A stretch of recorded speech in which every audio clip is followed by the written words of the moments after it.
Good morning. This is Viv Vermaak coming to you live from Cape Town, barefoot and in my nightgown. In this series of conversations called Let's Get Real with Viv, I speak to other authentic voices from across the world. And authentic means my definition of authentic. So it's a rare group of people who meet my standards of rawness, honesty, and authenticity. And you just managed to put a bit of Tabasco sauce in your life, okay? So today we are joined live all the way from Schniedel, Schnadel, Schmurzgemadel in Sweden. We are talking to the madman, the genius, the healer, Andre Sander. Welcome, Andre. Hello, Viv. I'm glad I fit your definition of authenticity. Yes. Look, it's a bold word, but let's say we're using it.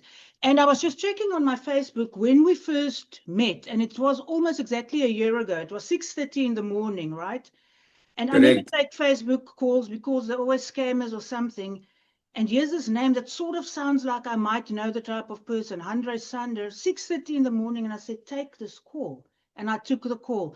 And I do think it's a call that enriched and changed my life just a little bit. And you were in Sweden and I was here, and maybe I just needed that voice and that vibe across the wilderness.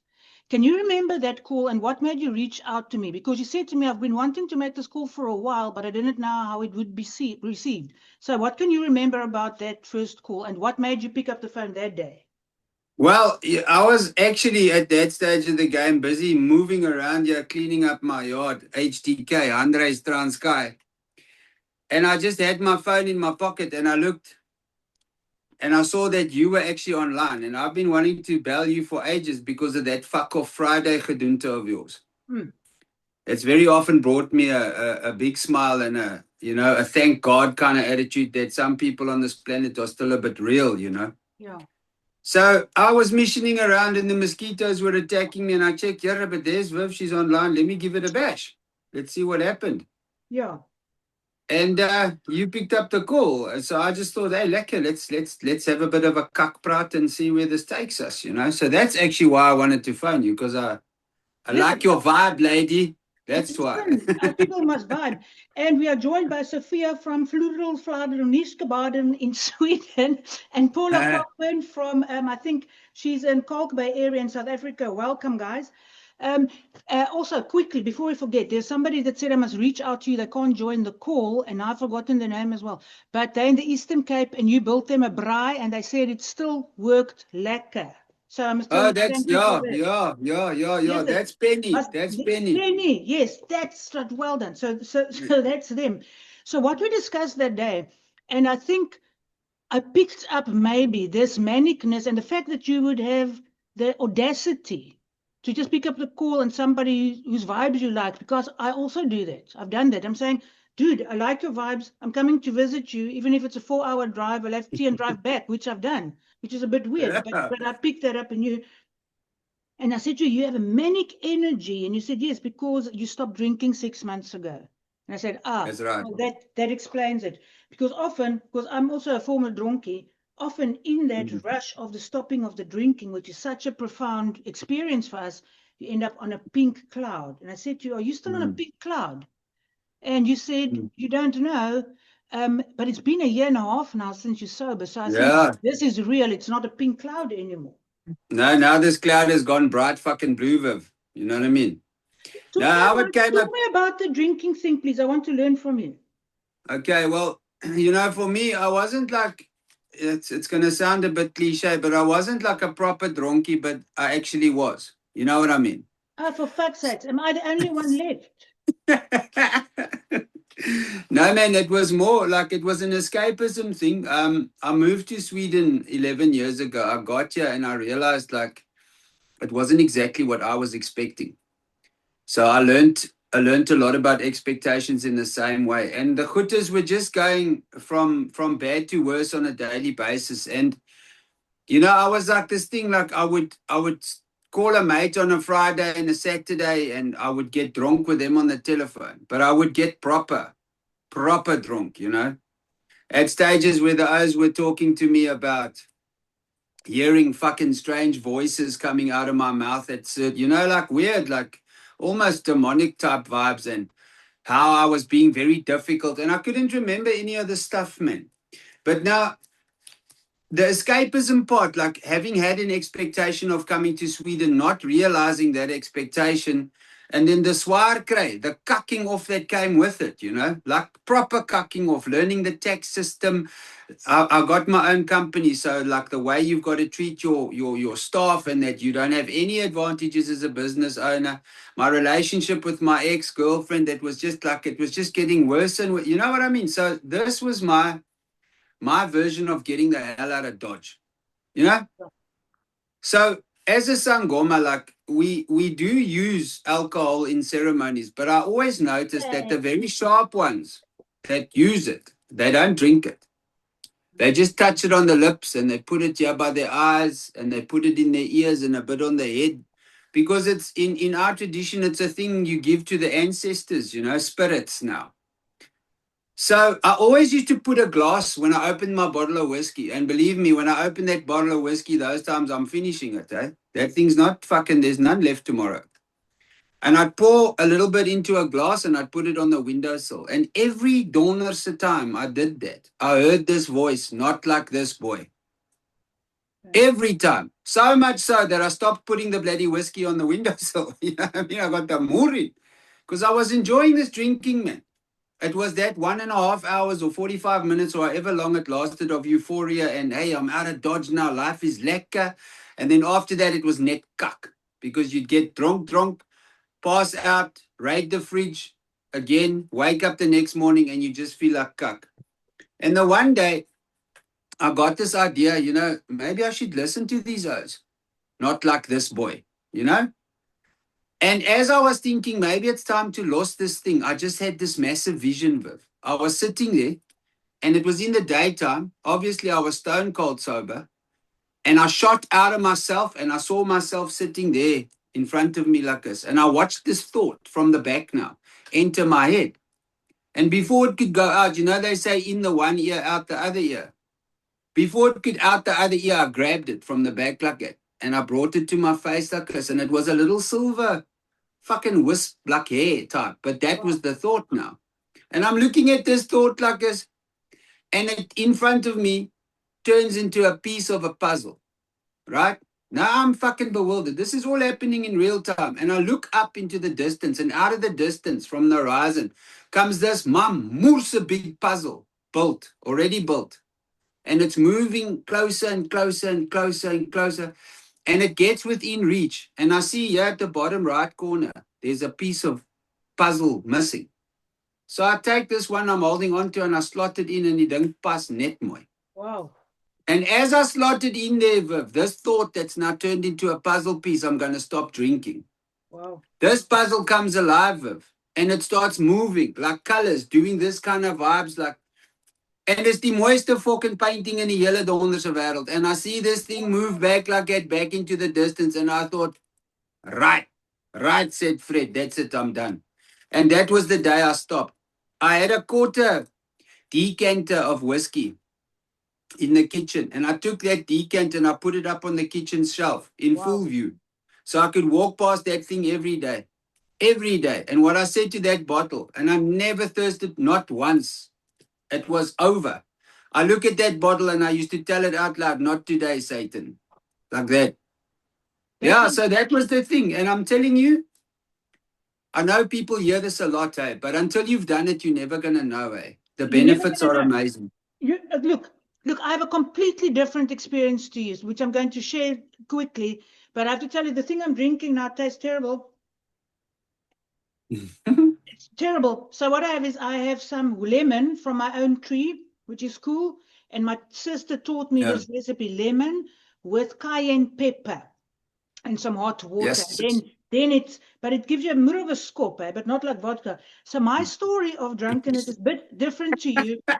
And this pink cloud that I hear about and all these benefits, I never had it, swear to fuck. So when I look at people like you, and I used to go to AA, and then you tell your story and then you stop drinking and the benefits.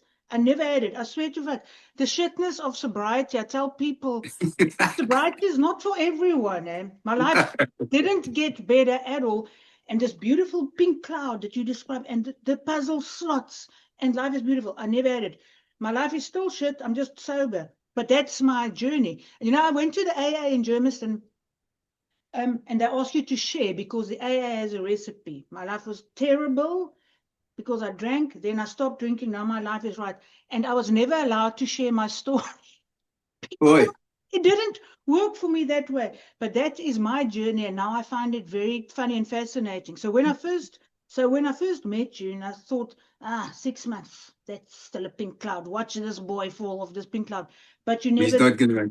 But this guy is just taking it up. And I think your connection with the ancestors definitely has something to do with it, because your decision to change was rooted in a very deep principled system that connects you to the universe, which an atheist like myself, and I'm a career cynic, I don't have that. And I'm sure it has something to do with our perspectives on life. So let's talk about your ancestors. And when you leave Transkei now to Snidelsnadel, Urtskapurpskrikstikstoops in Sweden, do you take them with you? Where do they sit on your farm? Right, ancestors are in my blood. I had done various ceremony, from the being called to the acceptance of the calling to the finishing of the final ceremony, the coming home ceremony.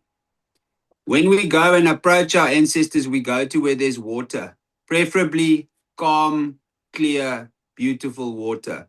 Right, so there's various different things that I'm not going to start describing here now because it's a a long story. Sure. But your ancestors or your bloodline, they're the people that were here on this planet before you. So in a way, you can say that they're the reason for your existence. Right? So I was also Moorse skeptical about this until these people start visiting me in dreams. Hey, they start coming, they start talking to you, showing you things like, hey, there's this way, there's that way. There's this one ceremony where you have to find your colors. As a Sangoma, we got colors. Now, these are my colors, yeah. These ones. I don't know if you can see that.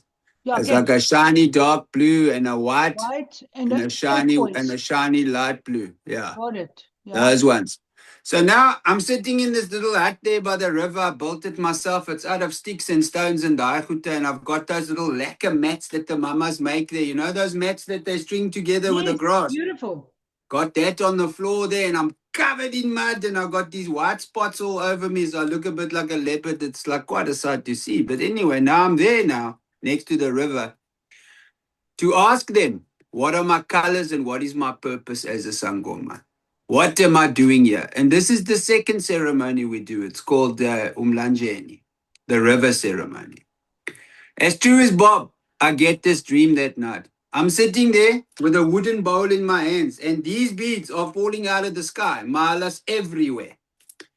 There's so many of them, and like a glass bead is going to bounce when it hits it, like raindrops on water. They bounce, man. Yes, sis, and I'm catching these beads everywhere like this with this bowl, like, you know what I mean?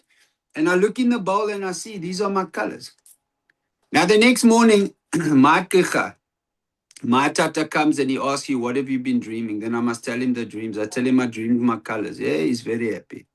Then he leaves me there for another full day. And when they feed you, they give you coffee, no milk. There's no fatty foods. You get like boiled vegetables. That's what you're going to eat, And Africans, they like to eat, so at least you get a lot of boiled vegetables now. You know what I mean? No salt, no fat, no fokol. Then you sit there, and I'm sitting in this hut, and I'm singing songs, and the others are like, Skova, keep quiet. I'm just like, yeah, others are like, you mad. Anyway, that night I have another dream about 3 cows. And I tell this dream to the tata the next day, and I see he's a bit bewildered. Anyway, long story short, he takes me with this dream to go see 4 other Sangomas in different places that don't know each other. And he makes me tell them the dream. He doesn't tell them. He makes me tell them.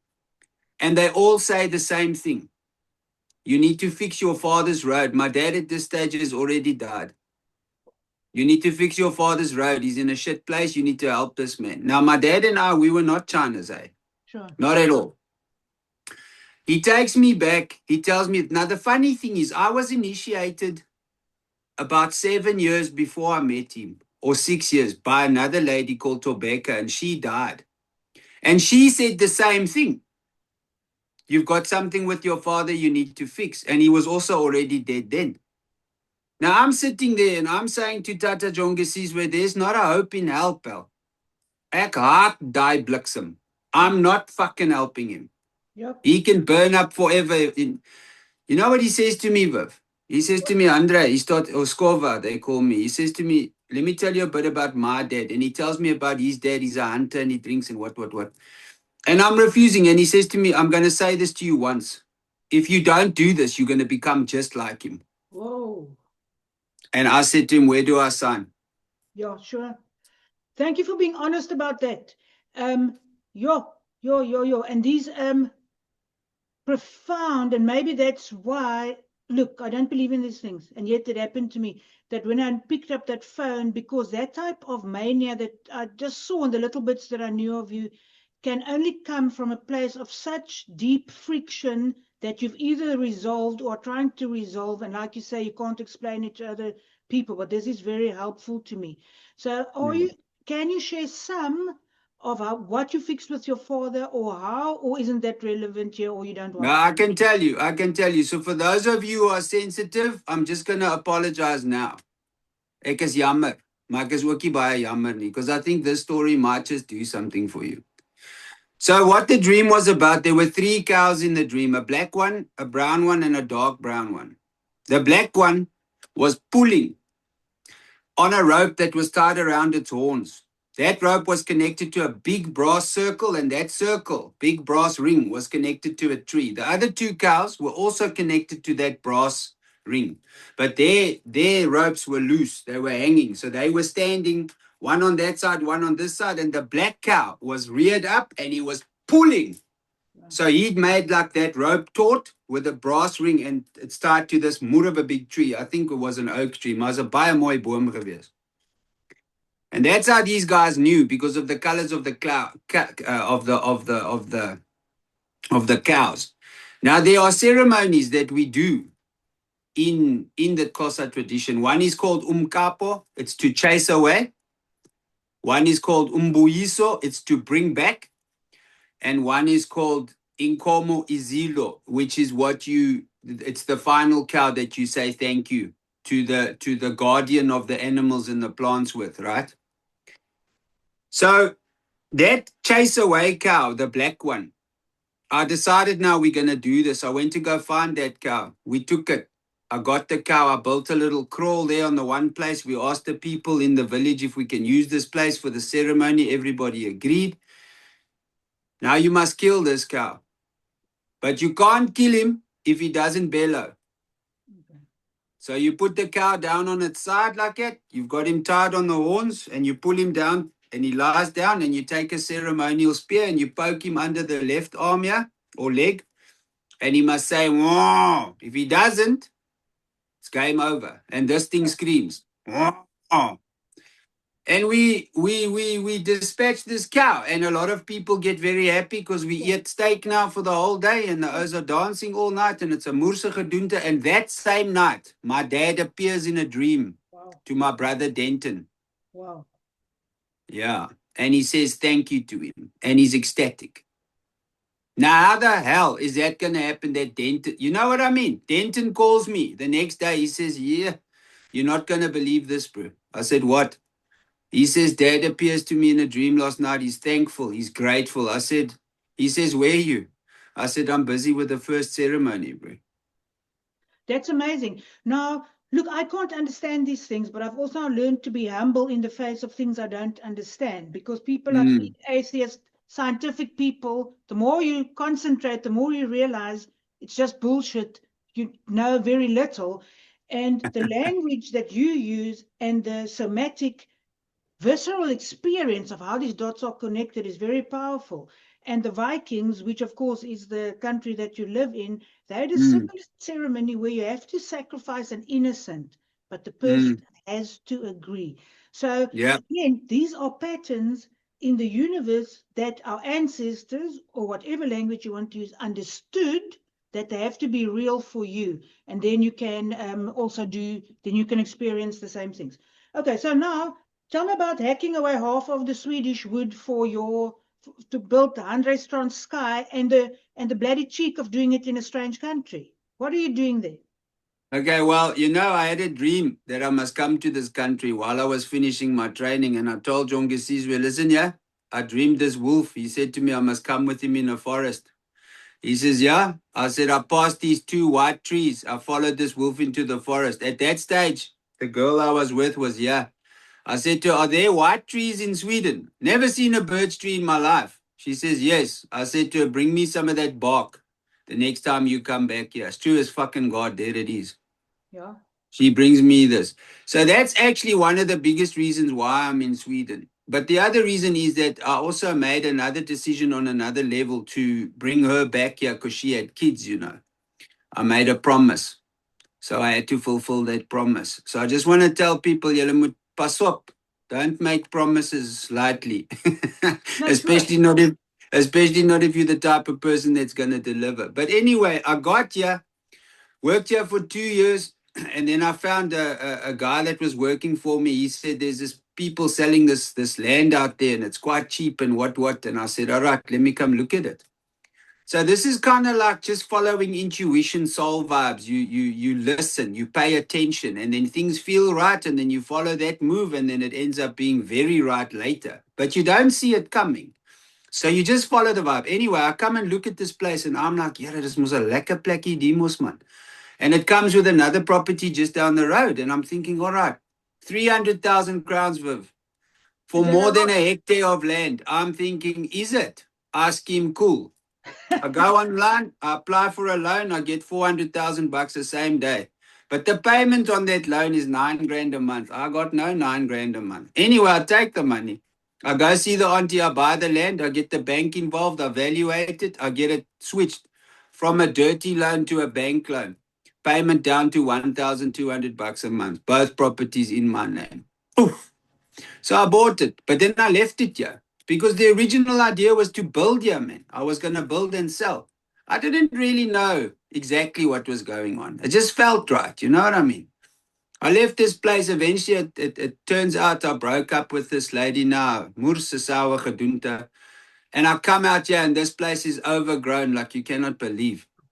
There's bome everywhere. And I start getting to work and I start chopping and I start this and I start that. But the day I got out of that car, and my feet hit the floor. Yeah, at HTK. I felt it. I know it sounds like a bloody movie, but it's not. I felt this thing just go whoosh, and I become one with this place. I felt it because what you've done in that place in a year, and at the time I didn't know if you were mad or that, and I still don't know, but you said to me on the phone, and I don't know, I'm living in the middle of a fucking forest, Viv. And you showed it to me like that. And then you showed me a little picture of this one patch of grass with your braai. And this is the place you called home. So you definitely had that. And I think it is a rare thing for humans to experience it in your body and your soul at the same time, that this is my destiny, this is my passion. Mm. And what you've done with that place in a year is quite extraordinary, because you're also a builder, right? You build things. What is your actual job? Well, I've got a company called Dynamic Timbercraft. It's called DTC Soenswal AB. AB is like what is this thing in English? I don't know. It's like an aktiebolag. It's like a limited company, I think. Sure. But what I do is I do refurbishment of houses. I build conservatories. I put down foundations. I do roofing, windows, doors, fucking you name it, I do it. So tell me about the differences, because I was very fascinated about how the way the Europeans work, or maybe you're just in a forest there, but you used to working in Cape Town where people are very specific about details, and then in Sweden they just push like a kindergarten drawing across and say, build this thing. So talk to me about the differences you realized between how Cape Town does it and how the elves in Sweden do it. Listen, it's changing now, thank God. But I tell you, I was gobsmacked. I said to Oak, he wants me to build this conservatory for me. He's drawn a plan. So obviously me, coming from Skarpstad, I'm thinking, okay, here comes some drawing. Literally a pencil sketch. Sommer no ruler, fokko, freehand. I was like, yeah. I said, are you being serious? He says to me, yes. I said to him, but how are we going to pass this drawing through the municipality? He tunes it's passed. I said, no ways. Yeah, I said, there's no ways. Yeah, so anyway, so we might build it, but it is changing slowly but surely. I mean, we're still operating on these old school porcelain like fuses. You know, the DV board thing is only becoming popular now the last 6 years or so. So it seems to me like the O's are a bit backwards. But the other thing about the building here, it's not as easy because everything is layered. You've got insulation in walls. You've got layers of plastic on the inside before you put the rhino board or what we call yips board down. On the other side, on the outside, you've got like a type of a foil that you use. And I'm not talking tin foil. It's like a material that allows moisture out, but it doesn't allow moisture in. So everything is layered. There's like, it's not just you building a brick wall. No. Of course, because your weather is a lot more severe. You know, us in Cape Town, we love complaining about the weather. So what's your message for us in Cape Town complaining about the weather? Julle is vol kak. Come to Sweden for 2 weeks in winter. I promise you, you're going to love your weather. You're Yes, going to love it.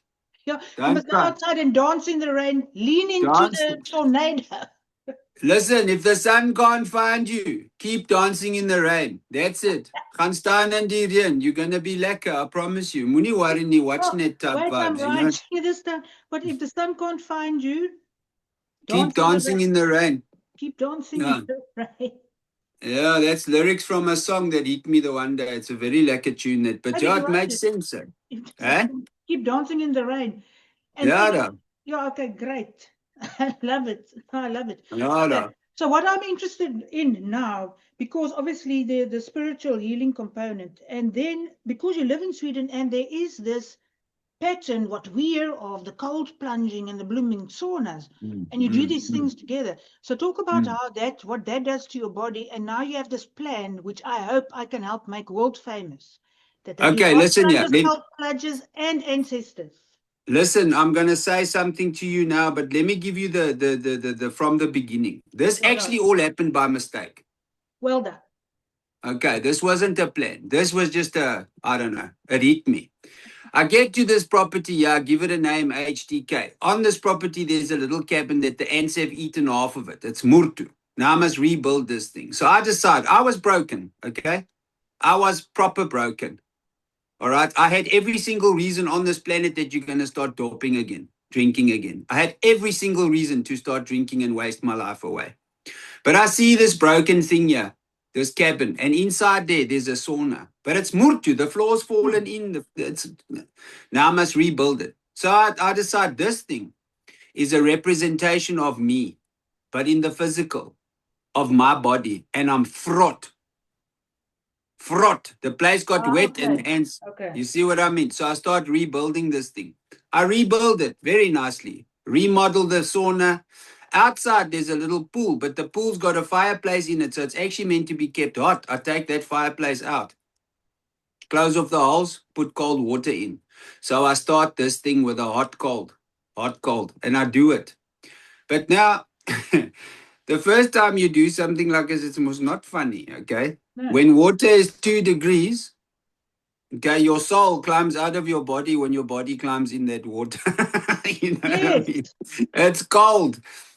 But I start doing this hot cold thing and I start noticing, but hang on a second, like stuff is happening. Like real stuff is happening. I'm starting to feel a bit better. I'm starting to like function better.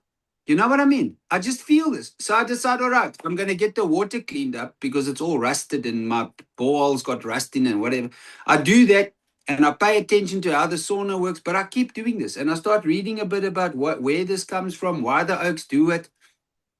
And I'm having these major experiences, but I'm pushing myself to the max. Like when my body says, get out of the sauna, I'm like, no, sit a bit longer. Then you're getting so bloody hot, it feels like your head's going to explode. At that stage, that sauna mine used to get to 100 degrees. 100 degrees. Listen, it's not funny. Yay, brand. Then you hop out. Now you go from 100 to 2 in a second. One time. Now you're sitting in that water. So you start figuring out, listen, when your body tries to press the cold out, just relax, just calm down, relax, keep breathing. You're not going to die. Or maybe you're not going to die. You don't know. But you sit anyway. And then I started realizing what's going on inside my body, like how this cold would penetrate the skin, but then the skin would warm it up a bit, and then that would get cold again, and then it would go through the muscles, and so far that you can feel it in the bones. And then you get out of this water and you get back into the sauna and you do this 3 times. Now, what I've come to realize is like for people with anxiety, you're never going to be more anxious than you are when you get into water that's 2 degrees after you've been fucking sitting in a sauna that's 90 degrees. That's a lovely thing to look forward to. I'm telling you, it's cuck off with a cherry on top. But you deal with it because now you're in a place that you're actually quite safe, okay? And you're using extremities to get into touch with who you are and what you are capable of. Now listen, not everybody's going to sit in that water for 6 minutes like I do. I didn't. The first time I got in that water, I got straight out. It was cuck. You know what I mean? And then I went back into this. I was like, no, I'm not going to do this. And then you get so hot. Now you want that water. All of a sudden, now you want to go be anxious because you're cooking. Then you sit for 2 minutes. And so you go more and more and more. And the benefits just get better and better and better because you feel anxious, but you realize that you've actually got control over that anxiety. Right. And it's not even a force thing. It's a desire thing. It's like, I want to stay here. I can do this. It's not that bad. You know?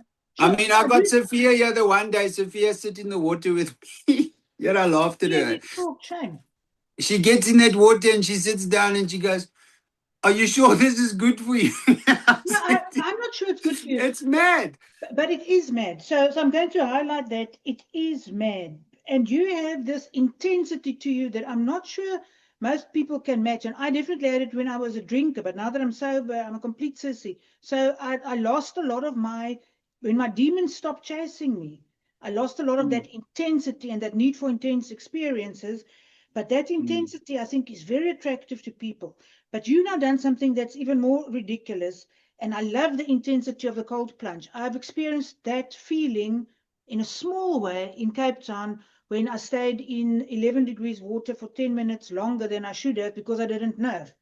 And so taking for 20 minutes and people come to me to take you to the hospital. Nee, dis lekker. Dis lekker. Jy lyk nie reg nie, is blou. Los my. Dis lekker. So dit is kak, maar dis lekker. So I agree with you that when you feel these things physically, it takes, because we overthink, right? People like me, we're analytics. So sometimes when you feel it in your body without words, it's very powerful. But now you're going to add some Xhosa rituals to this, I hope. Yeah, I do already. I've done it already. So first you must feel that it's so cuck that you might die, but maybe not. So that's the opening, opening cocktail. And then we put you in touch with your ancestors. That's going to take us up completely. Tell me about that. You see, so here's the difficult thing now. You're sitting in the sauna and you're working up a bit of a hitter there. Now you sit there and it gets hot. Then you think, I need to go cool off. You say, no, sit a bit longer, sit a bit more. Then you sit a bit more and then like you're sweating, it's hectic. So what this does, I think, is it builds up your emotions a bit, you know. Then you go and you get in that water. And you sit there, then I say to the oak, listen, now you're going to feel your body is trying to push the cold out. Wherever you get any tensity, relax, completely relax. Just keep breathing, keep your eyes closed. Now, when you hear the words in the mind, I want you to think about what it feels like when your thoughts go, when they leave you. What would it look like if it looked like something? When you hear the words in the heart, the same. What would it look like if you could see love coming out of you? And then when I say to the will, then you think about what it would look like if energy was coming out of your hands into the work that you were doing. And when you hear the word God, picture whatever the hell you think it is. I'm not going to tell you because I don't fucking know, do I? So you picture what you think it is. Then we sit there and I say these 2 things, these 2 prayers that people pray like that. Once with their eyes closed, once with their eyes open, and they look at the bush like that. And whatever happens, Viv. And I'm telling you, for every single person that's done it so far, it's been a very different experience. completely different. And that tells me the truth. Okay? Whatever we think is the power that be, it's going to be different to every single person. And that's the problem I have with this whole dogma in religion. Sure. You're trying to tell everybody this dieselfde vir almal, dit is nie. Dit is nie. It's the same thing, but it looks very, very differently. Like if you eat a piece of steak, it's going to taste a specific way to you. And I'm never going to know what that steak tasted like for you. But I'm going to know what it tasted like for me. So that's very simple. And then we do that first time, back in the sauna, sit there, get hot again. Second time, do the same rites again, get connected. It's called an activation ceremony. It's designed, or I've discovered that you get activated to the fact that you actually are a part of everything. You're not apart from it. Then the last time, then I'll pull the sangoma out and I'll stand behind the person and they won't be able to see me. And they'll sit in that water and I'll start to sing to my ancestors and I'll call them. Then I ask these people the second time we're sitting in the sauna, you must think about your names now. Your father's surname, your mother's surname, your father's mother's surname, maiden name, and your mother's mother's maiden name. So you see those questions, although those surnames have all got to do with men, you've got to find out those names from the woman. So yeah, all of a sudden we balance this man-woman thing out now. It's not the men, it's the men and the woman. You see what I'm saying here? You got to think about your father's name, your surname, your pa se van. Then your father's mother's maiden name. So that's her father's name because she becomes, you see what I mean? Her mother's father's name. And the same way, the mother and the mother's maiden name. So you need the woman in life to find out who the bloody men are. Anyway, that's a bit off the point. But then I call the ancestors I get, and then I say to these people, what is your name? And they say out loud those names. So we can call their ancestors. Sure. So, and then the ancestors come. I've heard stories from people that say to me, Andre, when we did that, I had a vision that on this side of me, there were standing 4 people. And they were strong people. And on this side of me, there was 3 people. And in this vision, this is happening in real time while I'm singing these songs and clapping and what. He said, one of them touched me. I said, did you feel it? He says, yes, I felt it physically. So there's some amazing things that's happening. And as I'm walking away from this a little bit bewildered, but with a smile from ear to ear, because Viv, you know what? Sometimes we must just let the mystery stay mysterious, eh? You don't need a fucking answer for everything, eh? But if it's going to make you feel a specific way and you can accept that feeling, you're only going to grow. I do think that the way you're doing it is unusual because you expose people to that intense physical experience, whether it's spiritual or not. And then the cheek of the European way to in any way look down on African religious or spiritual practices because they all attempt at achieving the same thing. But the Western way, we've just sort of moved away from the mystery.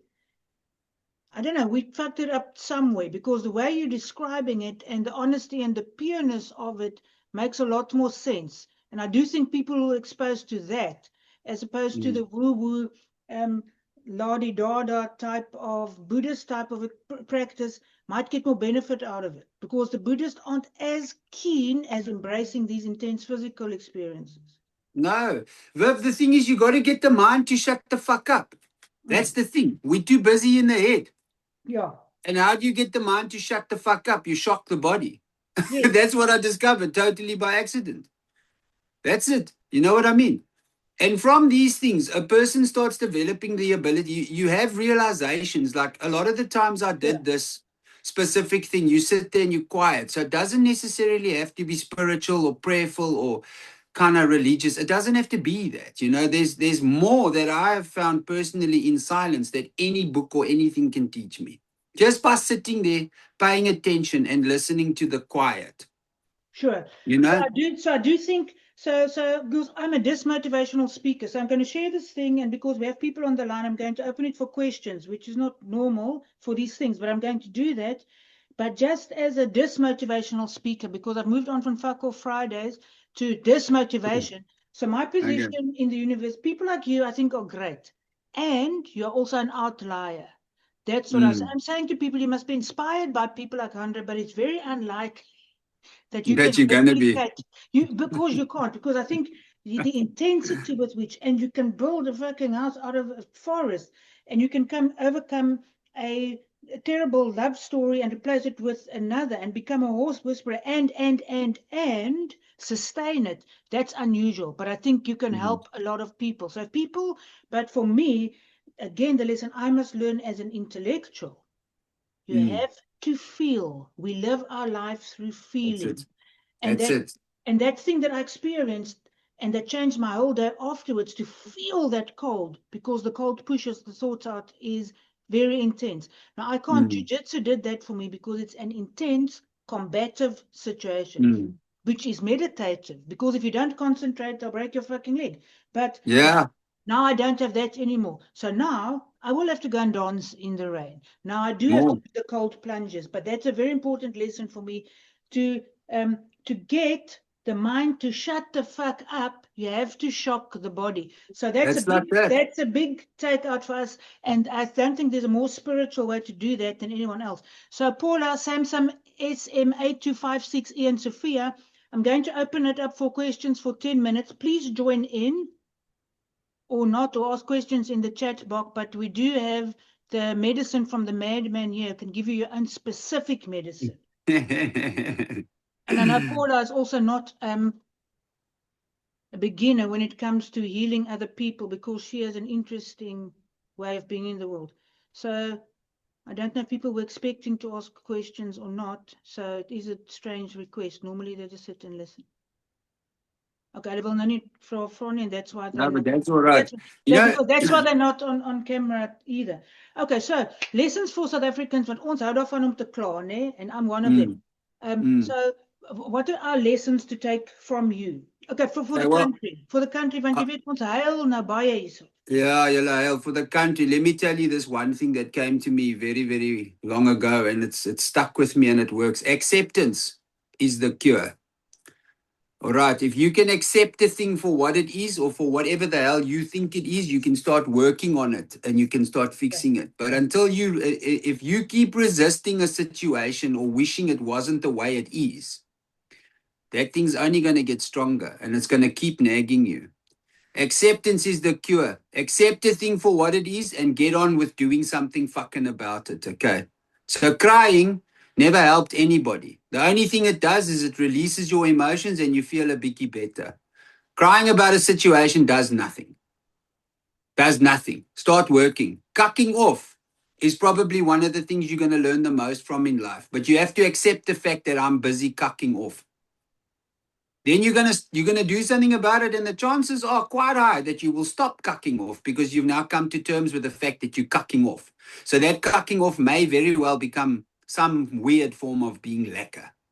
So it's either lekker cuck or it's cuck lekker. The choice is yours. I tell myself this every day. Listen, being a builder and going through the cuck I'm going through, none of the shit's easy, but I've come to terms with it. That's why I'm so high energy.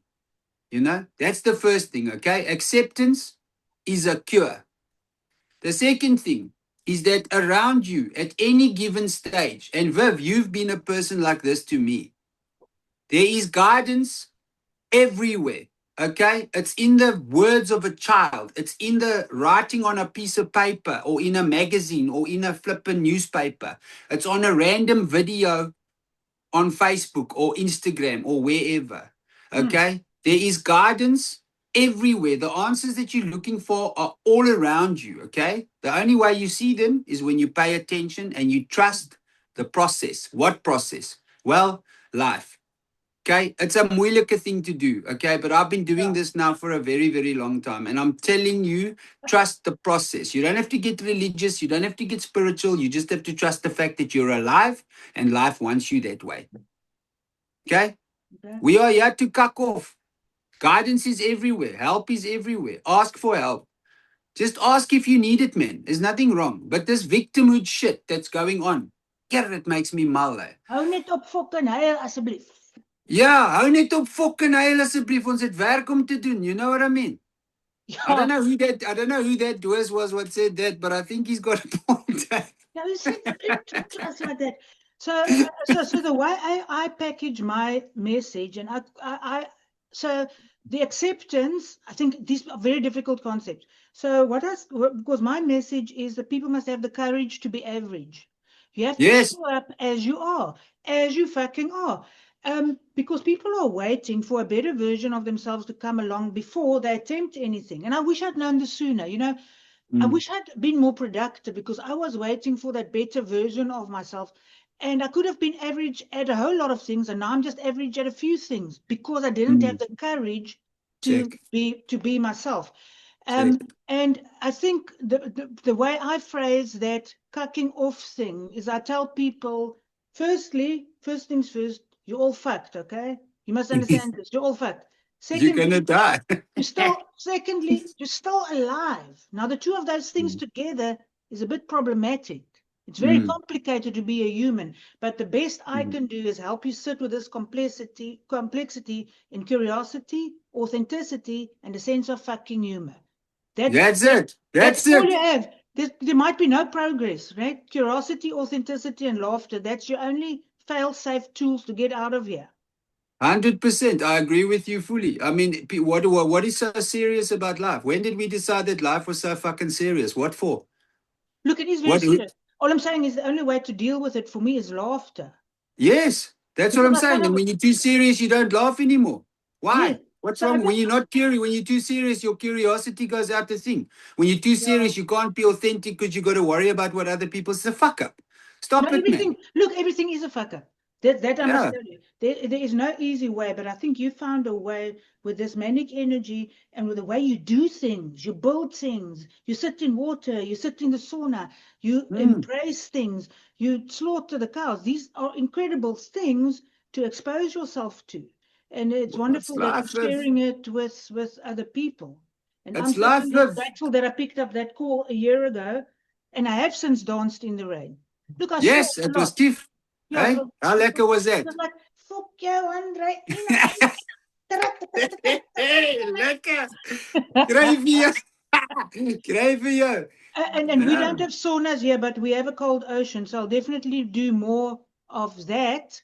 Yes, spiritual stuff is not in my realm at the moment, but I'll start with the physical stuff and more. Let me tell you something. Let me tell you something for nothing, Viv. I'll give you this one for free. Yay. The most spiritual thing you can do is be a fucking human. That's it. Yeah, that's advanced. Whether you like it or you don't like it, that is how it works. We are here to be people, human beings. We are human beings, not human doings. You know what I mean? Yeah. That's it. Us are running away from this thing left, right, and center. I'm watching people wanna be Buddhists, wanna be yoga practitioners, fucking this thing, that thing. They're going all over the world, drinking ayahuasca. Allerhande snacks are kak what they're doing. Why? Because they're running away from their human experience. Sure. I look at these eyes and I'm thinking, guys, what's the point? You can't get away from you. There's something in you that you don't really know what it is, but it's something. I think you have to feel it. So, and that's what Estelle asked me to speak about. Everybody's looking for a solution. Now, I'm saying to people, there are no solutions. There are trade-offs. There aren't any solutions. There's only life. Live. Life is for the living. Doen wat jy wil doen. Maak soos jy moet maak. You know, the nice thing about science is it'll teach you that every action has a reaction. What they call it in scientific places, cause and effect. Yeah. That'll teach you proper. Live your life. Yeah, but what you're doing, people, is causa and effect. You understand? There we go. Causa and effect. One time. Tata my chance, tata my millions. Andre, this has been amazing. What I think what will be helpful to me, every 3 months we do another thing like this. I've now given up on Facebook Live because my last 3 fucking things haven't worked. Yeah, but maybe if we do it from your page next time. But I think it's very valuable to me to touch base with you from time to time, and that maybe we can put a little handbook together of everything. I haven't thought this through. Let's see what life brings us, Viv. You do the thing. You the intellectual. You know what I mean? I'm all heart. You all brain. I think somewhere along the line something can happen. So. I'm not saying you don't have a heart. My man only verkeerd verstaan, yeah. Yeah. I know you got a moer of a big heart. I've seen that too many times. Okay, maar hou net op, huil asseblief. But I think for me, what I haven't heard you say in this way before, that this is my final message that I'm taking and I'm putting on Facebook when I share the YouTube link, which will take me a few hours, by the way, because I'm stupid with these things. Going to take this recording, put it on YouTube, make a thing, put it on Facebook. To get the mind to shut the fuck up, you have to shock the body. Now, like that. Now, I don't know how you're going to put it in your marketing pamphlet because the Europeans will. I'm not going to say a word. It's going to be surprise. Surprise, but that is amazing. Okay, so Sophia's asking, are you sure the heart won't stop in that cold water? Yes, Sophia, it will. Thank you for a great talk, Viv. You saved my Christmas last year. What did I do about Christmas? With an absolutely brilliant video. You did that dancing thing on Christmas. It was last year, Viv. Oh, yes. The dancing. You do the dance. You must do it. You must do it. Well, you put people in cold water. I make them dance the bullshit out. Yeah, this is how I do it. And Sophia, also, we can do it on Zoom maybe for all your ladies. I do rude walking classes. Did you know that when you fart while you walk, it's very good for you? So I do walks where people fart together, and it's also to lower your ambitions. And did you know it's good to swear when you do exercise? And I'm serious. Scientifically been proven. If you do push-ups like this, and it doesn't work so late, and you go, oh fuck, oh fuck, oh fuck. The swearing lowers your inhibitions and it increases your motivation, because the lowering of the inhibition in your brain to do something that's a bit naughty takes away inhibitions in your body. So you're going to make them hot and cold, and I'm going to make them swear and fart. How's that? I say, hot and cold, swear and fart. We can do a combo. Thank you very much. I'm also a cow food here, check. Same. Okay, wait. Listen, let us high five. Wait, you have to screen grab this shit now. Let me see if I can do it. Look, I'm getting that cramp just from trying to take the picture. Wait. Shit. Yeah, you got it. I have a cramp. My hip replacement. Okay, but that you said, now that's exactly what we need. So I'm just saving this image. Fuck me. Sorry. This was a great, that's at least a hot and cold thing. Then I can stop this recording. These poor people can go to church because it's church time here. It's time to church, yeah. We must go to church. We must do my darlings and my sweetheart. And Sophia, I know you're a big part of the story. Thanks for tuning in. En nou weet ek nie hoe om hierdie ding te eindig nie. Jy verstaan, daar's altyd 'n fok op, nee. Okay, so people who are in, you always try and be professional and it doesn't work. Okay, here Look for red somewhere. Red. Thank you, from across the country. It is deep water diving, hot, cold, ancestors, farting, swearing, and that is the way into the future.